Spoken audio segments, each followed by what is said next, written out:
So Elle and I are organizing our first community garage sale today, and we're where? At Mariners Ridge. Yeah, Mariners Ridge in Hawaii Kai.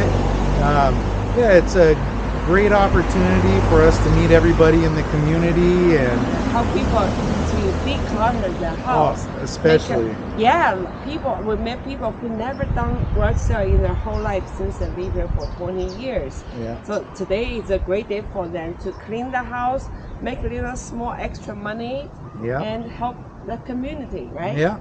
It's been a lot of fun. We're doing it today from 8 to 12, and it's amazing how many people we've had. Yeah. We've had probably over 100 cars come up the ridge for the sale. I feel like a politician run for the governor right now because I'm waving people on the street. Yeah, we're standing down here with our custom flag and waving to people and handing out flyers. It's funny, a lot of people thought we were politicians. It's great fun. Good for the community. Maybe that's an idea for the future. Politicians. Yeah.